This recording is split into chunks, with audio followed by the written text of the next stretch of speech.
L'Europe a beaucoup de pays. Elle a aussi beaucoup de langues. Et bien que ces pays représentent généralement une culture, une ethnie ou une nation spécifique, ils ne représentent pas toujours une langue spécifique. Il y a généralement 3 situations qui surviennent. Des pays qui ont des langues similaires, provenant de la même origine, et appartenant au même groupe, comme la Norvège, le Danemark ou la Suède. 2. Des pays qui partagent réellement la même langue, avec seulement de petites différences, comme l'Allemagne, l'Autriche et la majeure partie de la Suisse. Et 3. Des pays qui ont plus d'une langue en leur sein, comme l'Espagne, la Belgique ou la Finlande. Certains pays pourraient cocher 2, ou même les 3 de ces cases. Pour comprendre les similitudes entre ces langues, leur répartition et leur impact sur la division de certains pays européens, posons une question hypothétique intéressante. Et si chaque langue européenne était son propre pays?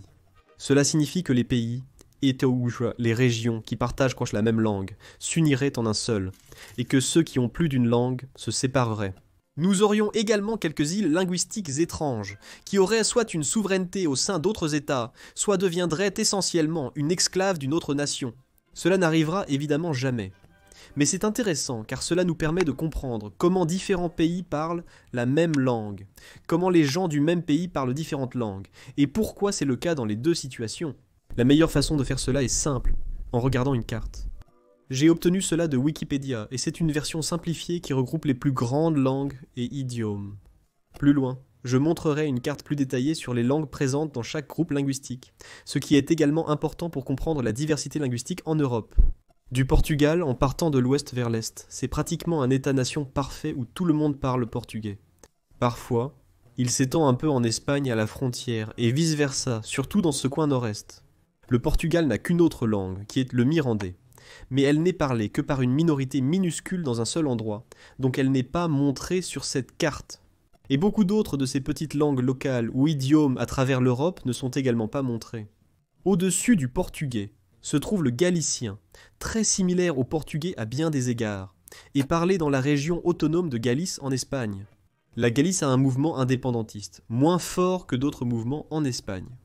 La plupart de l'Espagne parle espagnol, à l'exception de la côte est et des îles Baléares, qui parlent catalan, puis au nord s'étendant en France comme le fait le catalan, ainsi que la langue basque dans le Pays basque. La raison pour laquelle l'Espagne parle différentes langues est probablement due à la diversité et à l'histoire de ses habitants, qui, au fil du temps, étaient principalement divisés en royaumes séparés, ne s'unissant que tardivement.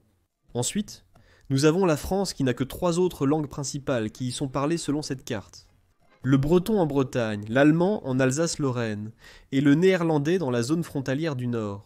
L'Alsace-Lorraine a été une région qui est historiquement passée d'Allemagne, en France, et même maintenant, elle est à la frontière avec l'Allemagne, donc il est normal que l'allemand soit courant dans cette zone, de manière similaire à ce qui se passe à la frontière néerlandaise.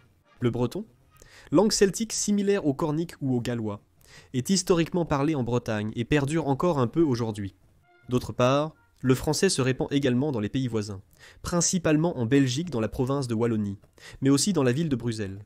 Les cantons occidentaux de la Suisse parlent également principalement français, ce qui se répand un peu dans le nord de l'Italie. Le breton est proche du gallois, qui est largement parlé au pays de Galles. L'anglais a pris le dessus comme langue principale dans la plupart de la Grande-Bretagne, et de l'Irlande également, mais il reste quelques vestiges d'anciennes langues également natives dans chacune des nations et îles britanniques. Irlandais, écossais, gaélique et gallois.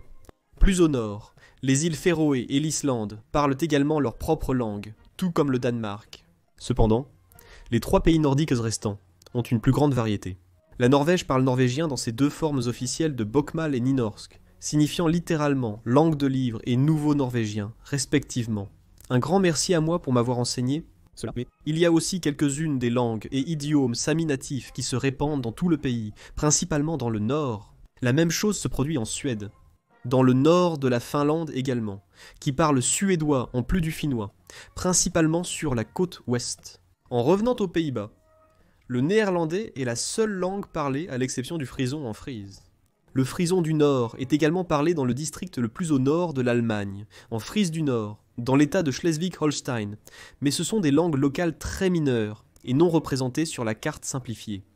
L'allemand est présenté comme la langue unique en Allemagne, s'étendant en Suisse, en Autriche, dans le nord de l'Italie et dans certaines parties de la Belgique, qui comptent 3 langues distinctes.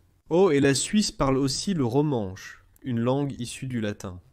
La seule exception majeure ici, montrée pour l'Allemagne, est le sorabe, une langue slave occidentale parlée par les Sorabes qui sont une minorité dans ces régions.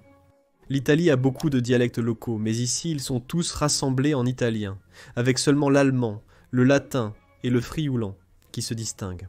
Je pense que ces dialectes sont comme les nombreux autres que l'Italie a, mais peut-être parlés par un nombre de personnes plus significatif pour apparaître ici, ou peut-être qu'ils sont plus différents de l'italien traditionnel. Cette carte montre également une petite partie de la Sardaigne qui parle catalan. Je n'avais aucune idée que c'était le cas. La Croatie, la Bosnie, la Serbie et le Monténégro ont des langues similaires mais distinctes. L'albanais est parlé en Albanie et au Kosovo, où le serbe est aussi présent dans l'extrême nord. Et ici dans les Balkans, nous voyons un grand mélange d'îles linguistiques ici et là. Les plus grands exemples sont les communautés turcophones en Bulgarie, roumaines en Serbie, et surtout hongroises en Serbie, Roumanie, Slovaquie et Ukraine. Historiquement, la Hongrie a dominé de nombreux territoires, mais aujourd'hui, je n'en suis plus certain. Ces régions parlent-elles hongrois parce qu'elles ont été autrefois annexées par la Hongrie? Ou étaient-ils gouvernés par la Hongrie à l'époque, parce qu'il y avait déjà des Hongrois là-bas? Peut-être que c'est une situation où les deux sont vrais. La Hongrie a perdu tous ses territoires dans le traité de Trianon après la Première Guerre mondiale, à la grande protestation des Hongrois.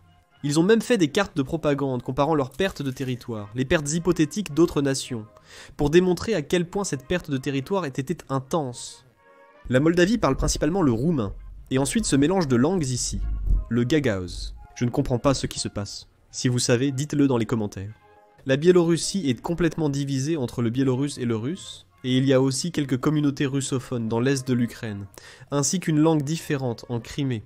Le russe s'étend aux 3 nations baltes, qui parlent chacune leur propre langue, seule l'Estonie ayant également le sud-estonien. Le nord-estonien et le sud-estonien sont des branches distinctes des langues finnoises. Et puis en Russie, il y a beaucoup de langues, selon les communautés locales, du sami au karélien, tatar, ou même l'allemand aussi. Le Caucase est le plus grand désordre et mélange de langues que j'ai jamais vu. Et puis en Turquie, il y a apparemment un grand nombre de locuteurs kurdes. Le turc est également parlé dans le protectorat turc de Chypre du Nord, la moitié sud de l'île parlant grec. En conclusion, si les pays étaient divisés selon leur langue principale, la carte de l'Europe serait légèrement différente. De nouveaux pays existeraient, comme la Galice, la Bretagne ou la Frise. D'autres comme la Belgique ou le Kosovo disparaîtraient. Et de nombreux pays perdraient ou gagneraient du territoire. Une super-Allemagne existerait. Peut-être que la Yougoslavie se réunirait. Et ensuite nous aurions le problème de ces petites îles linguistiques.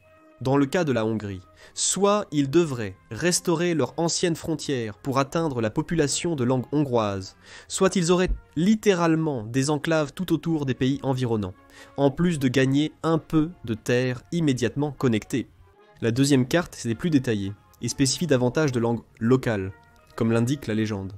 Mais plus importante encore, elle les regroupe dans les plus grands groupes linguistiques. Germanique, roman, celtique, slave, balte, hellénique, arménien, uranien, turcique, ouralien, qui rassemblent étrangement le finnois, l'estonien et le hongrois, basque, caucase et afro-asiatique, parmi quelques autres. L'Europe est divisée en moins de groupes. La France, le Portugal, l'Espagne, l'Italie et la Roumanie sont regroupés dans le groupe romain. La Roumanie se distingue évidemment, puisqu'elle se trouve dans sa région est et non ouest de l'Europe du Sud. Et pourquoi parle-t-elle une langue romane qui descend du latin? Parce que, je pense, de l'Empire romain. Remontant jusqu'à l'invasion romaine de la Dacie, qu'il a établie comme une province, ils ont déplacé beaucoup de Daciens natifs, sinon tous, et ont amené plusieurs populations d'Italie, qui parlaient que le latin romain. L'Allemagne, l'Autriche, la Suisse, les Pays-Bas, le Royaume-Uni, l'Irlande, l'Islande et la Scandinavie appartiennent au groupe germanique, le seul autre grand groupe étant le slave, en rouge, l'ouralien, est principalement présent en Hongrie, en Finlande et en Estonie, ainsi que dans les zones anciennement gouvernées par la Hongrie.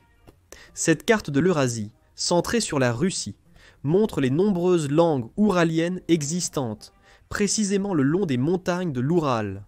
Peut-être que ceux qui se sont installés en Finlande, en Estonie et en Hongrie sont venus d'ici avant de migrer vers l'Europe. Et si nous zoomons, nous pouvons voir les mélanges et les différences de langues qui existent à travers l'Europe, en plus de détails, illustrant les nombreuses différences culturelles qui existent même au sein du même pays et parfois de la même région. La légende montre les sous-ensembles des groupes de langues et les langues principales, soulignant la diversité du germanique. Cette carte montre les principales similitudes linguistiques romanes, divisées en gallo, rhéto, occitano, ibéro, central, sarde et oriental, ainsi que les 14 langues slaves distinctes, qui partagent des points communs mais ont leur propre nom. Pour former de plus grands groupes, nous pouvons répartir les pays selon l'alphabet utilisé dans leur langue nationale. En bleu, utilisateurs de l'alphabet latin. En violette, latin et cyrillique. En rouge, uniquement cyrillique. En vert, grec. Chypre utilise le grec et le latin, puis la Géorgie et l'Arménie utilisent leur propre alphabet. Le but de tout cela est de comprendre que l'Europe n'est pas seulement un rassemblement d'une quarantaine de pays et de nations. C'est même plus que ça. Parfois, leurs différences y atteignent un niveau interne, et parfois le lien de la langue dépasse les frontières tracées par l'homme. Si nous devions avoir la langue comme principal élément qui nous distingue les uns des autres, l'Europe devrait presque entièrement redessiner ses frontières, soit en formant de nouvelles petites unions, basées sur les principaux groupes linguistiques de romance, germanique, slave, etc. Bien qu'une union finno-estonienne-hongroise serait un peu étrange, en prêtant plus d'attention aux idiomes locaux, et en balkanisant entièrement le continent, ou en se maintenant telle qu'elle est maintenant, ce qui est logique. Bien que l'Autriche et l'Allemagne partagent une langue similaire, elles diffèrent sur de nombreux aspects, ce qui ne justifie pas leur union. Et juste parce que la Belgique n'a pas sa propre langue et est divisée entre le flamand et le wallon, ou le néerlandais et le français, cela ne signifie pas qu'elle devrait être divisée entre les deux pays voisins. Alors, voilà les langues de l'Europe, qui distinguent notamment les pays et les peuples, et parfois les rapprochent. Qu'en pensez-vous ? Aimeriez-vous voir un pays s'unir parce qu'ils parlent la même langue ? Souhaiteriez-vous qu'un pays annexe des zones qui parlent leur langue ? Un pays devrait-il se diviser pour permettre à chaque groupe linguistique de s'autogouverner ? N'hésitez pas à partager vos avis et réflexions sur cette vidéo en commentaire. Merci d'avoir regardé. Abonnez-vous si vous voulez. Et à la prochaine pour plus de culture générale.